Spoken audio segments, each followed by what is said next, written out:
नमस्कार, मैं हूं प्रदीप कुमार। आप देख रहे हैं पॉलिटिकल आइडिया। पॉलिटिकल आइडिया के आज के इस अंक में आप सभी दर्शकों का बहुत बहुत स्वागत है। मित्रों, जब से चुनाव की प्रक्रिया शुरू हुई है तब से अगर आप देखें तो शायद ही कोई समाचार ऐसा निकल कर आ रहा है जो महागठबंधन के लिए अच्छा हो। जब चुनाव की प्रक्रिया शुरू हुई थी, चुनाव की घोषणा से पहले अगर देखेंगे तो एनडीए लगातार दबाव में था। लगातार तेजस्वी यादव की लोकप्रियता और नीतीश कुमार की लोकप्रियता के बीच में 10 से 15% का अंतर इस बात की गवाही दे रहा था कि महागठबंधन की जीत 2/3 सीट भी महागठबंधन चुनाव में जीत सकती है।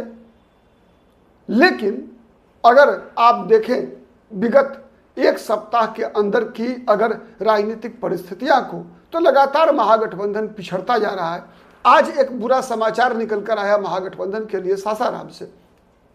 आज ही आरजेडी ने अपने 143 विधानसभा सीटों पर अपने उम्मीदवार के नाम की घोषणा की, सूची जारी की और इस सूची में सासाराम विधानसभा सीट से जहां पर कि आरजेडी के सिटिंग एमएलए थे, उनका टिकट काटकर एक नए उम्मीदवार को आरजेडी ने टिकट दिया, सतेंद्र शाह को। उन्हें नामांकन के तुरंत बाद पुलिस ने गिरफ्तार कर लिया और गिरफ्तार करके झारखंड पुलिस को सौंप दिया। सतेंद्र शाह को 20 वर्ष पुराने मामलों में गिरफ्तार किए गए हैं। मामले नहीं, मामलों में गिरफ्तार किए गए हैं और ये मामले कोई सिविल मामले नहीं है, बल्कि ये आपराधिक मामले हैं, क्रिमिनल मामले हैं। ठीक है। और इसमें सतेंद्र शाह की गिरफ्तारी से कहीं ना कहीं सासाराम का चुनावी समीकरण बिगड़ा।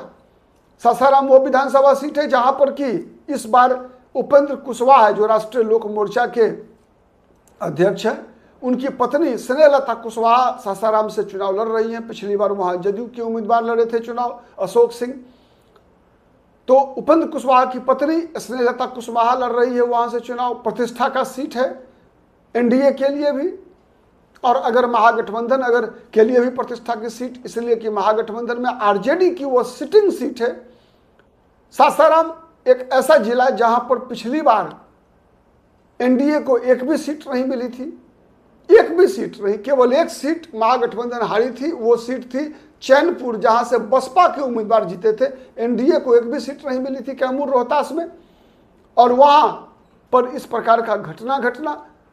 फिर लोकसभा का चुनाव हुआ, काराकाट से भी जो है उपेंद्र कुशवाहा चुनाव हार गए, एनडीए हार गई चुनाव, महागठबंधन की जीत हुई। वहां भी सीपीआई एमएल के उम्मीदवार लड़ रहे थे महागठबंधन से, राजाराम सिंह कुशवाहा, उनकी जीत हो गई। तो ये जो इलाका है शाहबाद का इलाका, एनडीए के लिए कमजोर कड़ी है। और वहां सबसे ज्यादा अगर प्रभावी महागठबंधन कहीं है तो वो शाहबाद का इलाका है, जहां पर 22 विधानसभा सीटों में पिछली बार 20 सीट पर महागठबंधन की जीत हुई थी।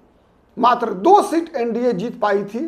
ठीक है। तो ये वो इलाका है जिसमें इस प्रकार की घटना घटी है। इससे पहले भी प्रथम चरण में नामांकन के दौरान आपने देखा कि दरौली विधानसभा सीट सिवान जिले में, वहां भी एक सीपीआई एमएल के उम्मीदवार सत्यदेव राम की गिरफ्तारी हो गई।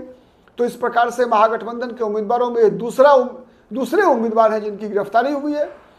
ठीक है। अब इसका चुनाव पर क्या परिणाम पड़ेगा, साथ ही आपको जानकारी दे कि झारखंड पुलिस के कस्टडी में इनको भेजा गया है। झारखंड की सरकार, हेमंत सोरेन भी तेजस्वी यादव से नाराज चल रहे हैं। तेजस्वी यादव से नाराज चल रहे हैं इसलिए कि झारखंड मुक्ति मोर्चा से जो बातचीत फाइनल हुई थी, झारखंड मुक्ति मोर्चा के हवाले से जो बातें निकल कर आ रही है, उसमें 2 विधानसभा सीट जेएमएम को देने की बात तेजस्वी यादव ने स्वीकार किया था, लेकिन अंतिम क्षण में जेएमएम की सीट भी उड़ा दी गई। मतलब आरजेडी ने, आपको पता है आरजेडी 144 सीट लड़ी थी, जिसमें मात्र एक सीट कम लड़ी है इस बार। 143 पर उम्मीदवार खड़े कर दिए हैं आरजेडी ने। तो इससे भी प्रशांत किशोर भी नाराज हैं। जेएमएम के प्रवक्ता का जो बयान है, वो बयान यही साबित करता है कि झारखंड मुक्ति मोर्चा आरजेडी से नाराज है। चूंकि जो स्थिति बिहार में तेजस्वी यादव की है, आरजेडी की है, वही स्थिति झारखंड में झारखंड मुक्ति मोर्चा की है। और जितनी ताकत लगभग झारखंड मुक्ति मोर्चा के बिहार में है, उससे कहीं ज़्यादा, कुछ ज़्यादा ताकत आरजेडी की झारखंड में है। तो अगर झारखंड मुक्ति मोर्चा भी टिट फॉर टैट जैसे को तैसा अगर व्यवहार करेंगे तो फिर झारखंड में आरजेडी की स्थिति भी पर भी असर पड़ेगा। आगे आने वाले दिनों में इसका माने सासाराम के राजनीति पर, बिहार की राजनीति पर और आरजेडी और झारखंड मुक्ति मोर्चा के संबंधों पर क्या असर पड़ेगा, देखते हैं। जुड़े रहिए, बने रहिए पॉलिटिकल आइडिया के साथ। हम हर उस खबर का विश्लेषण आपके साथ समक्ष लेकर आएंगे जो आपको जानना चाहिए। आज के लिए इतना ही। बहुत बहुत धन्यवाद।